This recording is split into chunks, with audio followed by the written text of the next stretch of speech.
Hello, everyone, welcome to the Tim Booker channel. Wishing you all a pleasant listening experience.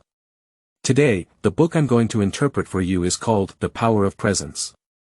For professionals, cultivating a sense of presence is essential inner work. In the workplace, lacking presence can jeopardize your position, even if you've worked in a role for many years. Putting in extra effort may not guarantee a promotion. To thrive in your career, it's not enough to simply work diligently. You must possess distinctive qualities that set you apart. Others should recognize your value and be willing to collaborate with you. Think about the people around you. Are there individuals who instantly come to mind when their department is mentioned? Can they command attention with a single remark during meetings? When good project opportunities arise, do leaders immediately think of them? This is the allure of presence. The author of this book, Christy Hedges, is a world-renowned leadership coach. She has been active in American politics, serving as a political advisor to congressional and presidential candidates. Later, she entered the business world and founded her own consulting firm, providing guidance and training to Fortune 500 executives. In this book, she provides a comprehensive guide on how to establish a powerful presence in the workplace. Christy points out that workplace presence possesses three key attributes. 1. Intent, determine the kind of presence you aim to establish. 2. Connection, build your presence by strengthening your connections with others. 3. Inspiration, use your presence to influence others. Now, let's delve into how to develop workplace presence starting with these three fundamental attributes. Let's start by looking at the first attribute, intent. Intent is what your heart desires. It's about what qualities you want to manifest both internally and externally, essentially having a clear goal. Intent can be broad and stable, such as aiming to become a charismatic leader, or it can be situational and short-term, like wanting to be a change-maker in a specific meeting. First, you need to establish a relatively stable intent label, similar to how a brand needs to establish its brand value and positioning. This intent label is built upon a deep understanding of your personality, abilities, potential, and self-awareness. It's the internal driving force of your presence. Once you have a clear focus, this intent label acts as a lighthouse on the vast sea, constantly reminding you to showcase your best self. What qualities do you aspire to exhibit in the workplace? In other words, how do you want others to perceive you? Do you want to be humble and low-key, or confident and assertive? Innovative or steady and reliable? When determining your intent, it's crucial to consider your own characteristics and strengths. Avoid setting unrealistic or overly idealistic goals that don't align with your true self. For example, if you're naturally creative and passionate but try to appear mature and reserved, you'll likely feel uncomfortable. Setting your intent as being someone who combines ideas with capability would make you feel much more at ease. In essence, intent isn't meant to restrain your strengths and characteristics, but rather to help you become a better version of yourself. If you don't have a clear intent in mind, consider observing the remarkable people around you. Take note of what they excel at and select qualities that you find important. For instance, if you have a colleague in your department who takes full responsibility for every project they're involved in, even if they step away midway, they continue to support and track the project's progress. If you admire this sense of responsibility, it can be one of your intent labels. However, a stable intent label isn't all-encompassing. In specific situations, you'll need to have a more direct impact on the people present. This is referred to as contextual intent labels in the book. How do you establish contextual intent labels? Simply consider what kind of impression you want your audience to have during a particular interaction, and then shape your intent around the feelings you hope to evoke.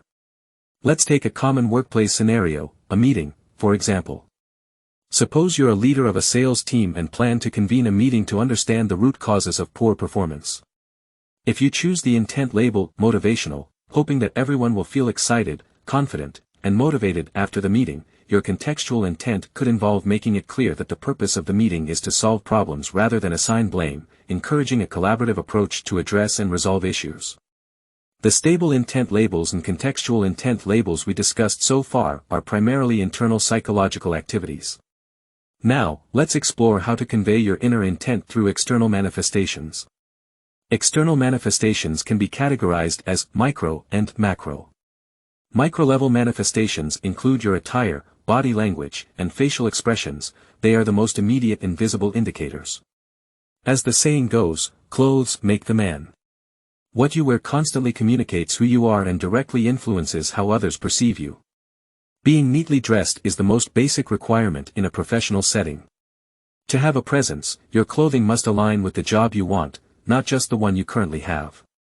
For example, if you aspire to be the creative director of a company and your intent label is exceptional creativity, don't dress like everyone else in a black suit with a dark tie every day.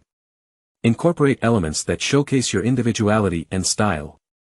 However, clothing is just the surface of micro-level manifestations.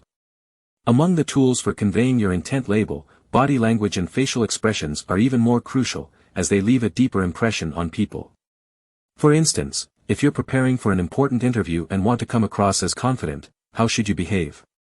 In terms of overall posture, you should stand tall, shoulders back, exuding confidence and energy.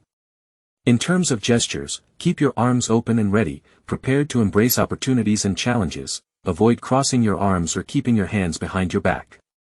Additionally, maintain a smile on your face and ensure appropriate eye contact during conversations. Setting aside attire, body language, and facial expressions, on a macro level, intent labels are also reflected in how you prioritize your work and whether your actions are consistent. For example, if you aim to be perceived as meticulous, you can assess whether you take the time to double-check documents before submitting them to your supervisor. When handling marketing planning tasks, do you emphasize thorough market research and analysis to ensure a well-founded sales strategy? Have you put thought into your contributions during team meetings this month? As the saying goes, actions speak louder than words, and aligning your actions with your intent label is the most persuasive way to communicate it. In summary, to enhance your presence through intent. 1. Establish internal intent, including stable and situational intent labels. 2. Convey your intent through external manifestations, such as clothing, body language, facial expressions, and consistent actions. Having discussed how to convey intent, let's now explore the second attribute of workplace presence, which is connectivity. Connectivity refers to the relationships between individuals, also referred to as individuality in the book. It means that to have a strong presence in the workplace, you must establish deep connections with each individual. How can you strengthen connections between individuals? The first step is to build trust. In the workplace, trust is a precious commodity due to complex interrelationships and conflicting interests. Leaders may act unilaterally without considering practical difficulties, while ambitious colleagues may take credit for others' efforts. So, in the treacherous world of the workplace, how can you gain the trust of others? The first key to building trust is professionalism. The more skills, knowledge, and experience you possess in your field of work, the higher your credibility. For example, if you excel in data analysis, your colleagues will immediately think of you when they receive complex data and spreadsheets from clients, inviting you to interpret the data. Apart from hard skills, your vision and perspective are also indicators of professionalism. If you have a clear and profound understanding of your field, know the industry's history, recognize industry experts, and are aware of your company's strengths and weaknesses, your professionalism will make people perceive your words as authoritative, and they will consider you trustworthy. The second key to building trust is keeping your word. If you consistently deliver on your promises, people will see you as reliable and worthy of trust, opening doors to more opportunities. For instance, if you consistently meet deadlines and deliver your work on time, you'll find it easier to be invited to participate in major projects in the future. However, trust building requires ongoing effort, as a single breach of trust can bring down the entire edifice of trust. So, don't seek short-term gains by making commitments you can't fulfill, such as publicly announcing overly ambitious annual performance goals.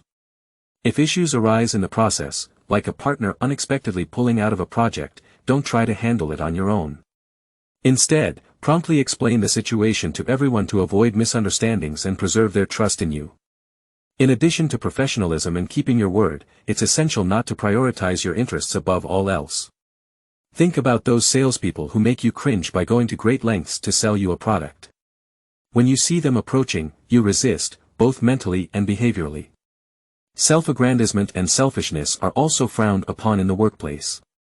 People who belittle others, flaunt themselves, always think they have the absolute truth, or are willing to do anything to win at all costs, drive others away and make it difficult to establish trust relationships. A positive self-image acts as a bridge, making others willing to approach you and, subsequently, trust you. To strengthen deep connections with others, the second step is to cultivate empathy. Empathy is a measure of emotional intelligence, referring to the ability to put yourself in someone else's shoes and understand their perspective. When someone understands us, we feel compelled to build a close connection with them. Empathy serves as a catalyst for forming connections between individuals. When you understand someone, you can use expressions that resonate with them, thereby increasing your persuasiveness. So, how can you cultivate empathy? The entire process can be divided into 4 steps: understanding, listening, acknowledging, and relating. Let's start with the first step, understanding. Understanding isn't merely knowing someone's department, job title, or where they previously worked. Understanding means having a comprehensive and complete awareness of someone, including their personality, approach, strengths, and more. How can you determine if you understand someone? When faced with a specific situation, you can ask yourself, what would I do if I were this person? If you can't answer that question, it means your understanding of them isn't complete enough, and you should try to gather more information from various angles. Next is listening. Often, we only half listen to what others are saying, becoming unconsciously distracted. Our minds wander to the next question we want to ask, the upcoming conference call we need to join, or whether we'll be able to leave on time tonight. To truly listen, you must remain entirely focused, put away your phone, step away from your computer screen, actively respond to the other person, and refrain from using monosyllabic acknowledgments like, aha. Furthermore, you can delve deeper into the conversation by asking follow-up questions. The third step in cultivating empathy is acknowledgement. Acknowledgement is not acceptance or agreement. It involves understanding why someone holds a particular viewpoint from their perspective. What if you fundamentally disagree with someone's viewpoint? It's quite simple. Make sure the other person knows that you can understand why they feel that way, without necessarily changing their mind. It's similar to when you and your partner argue, and you say, "I'm sorry." Both take a deep breath, anger dissipates, and the discussion can continue. Finally, there's relating, which means finding similar experiences in your own life and sharing them with the other person. For instance, if your colleagues have been discussing their concerns about layoffs recently, you can share a story about facing similar pressures at a previous company. Even if you haven't directly experienced it, you can share stories from friends. In any case, by relating, you can immerse yourself in the conversation and make your colleagues feel that you genuinely understand their experiences. The third step in strengthening connections with others is to overcome perfectionism. Many people mistakenly believe that to succeed in their careers and make a positive impression on others, they must conceal their true selves, especially their flaws, and present only their most perfect side to the world. While perfectionists may be admired, they can also seem difficult to approach. Being open about your weaknesses and flaws can actually foster human connections. Imagine if your department manager, known for their strong work abilities and meticulous management, confessed that they have a penchant for nitpicking details. If they assured everyone that it's about the work, not personal judgments, it would make them appear sincere, demonstrating the allure of imperfection. Therefore, rather than expending energy pretending to be perfect and coming across as insincere, it's better to be candid and reveal your imperfections. To recap, there are 3 steps to strengthening connections with others. 1. Building trust through professionalism, keeping your word, and considering others' interests. 2. Cultivating empathy through understanding, listening, acknowledging, and relating. 3. Overcoming perfectionism by openly acknowledging your weaknesses. Now, let's move on to the final characteristic of workplace presence, inspiration. Inspiration is about using your presence to influence others, changing their thoughts, perspectives, or behaviors. In today's complex corporate structures, the traditional top-down command and obey model is no longer effective. Workplace presence in this era can lead people to understand your ideas, internalize your solutions, and ultimately embrace them voluntarily. Before inspiring others, an important preparatory step is to understand what obstacles stand in the way of change and how change can be facilitated. This relates to the mechanisms in our brains that manage information and decision-making. Our brains are naturally resistant to change. To minimize the effort of complex thinking, maximize efficiency, and conserve energy, our brains store years of experiences and knowledge in long-term memory, forming fixed cognitive patterns.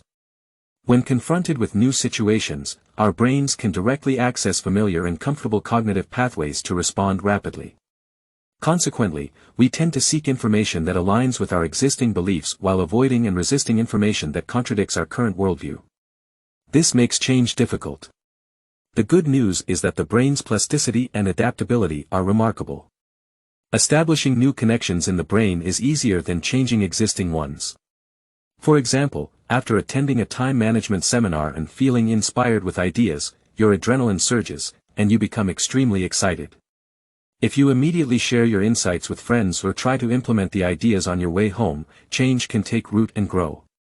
Conversely, if you delay and only recall the event days later, the initial enthusiasm may have vanished, and you might have missed the ideal opportunity for change.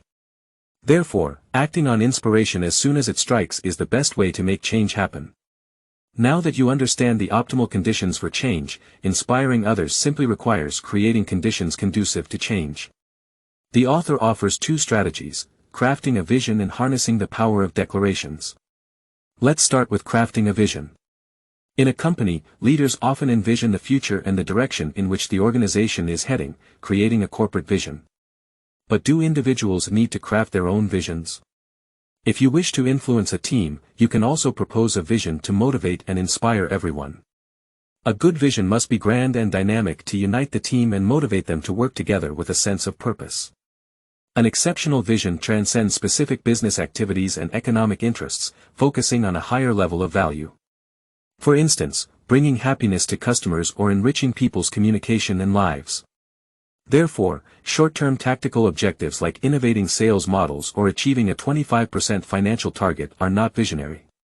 Furthermore, a vision must remain positive and active, otherwise, it becomes a meaningless slogan that is quickly forgotten. So, integrating the vision into daily interactions at work is crucial. For example, when summarizing the key achievements of the quarter during a meeting or highlighting the special efforts of a team member, you can link these accomplishments to the vision, showing how their efforts contribute to its gradual realization. When dealing with customers, you can also mention your vision, letting them see that your team has a mission and pursuit. Now, let's take a look at the second strategy: declarations.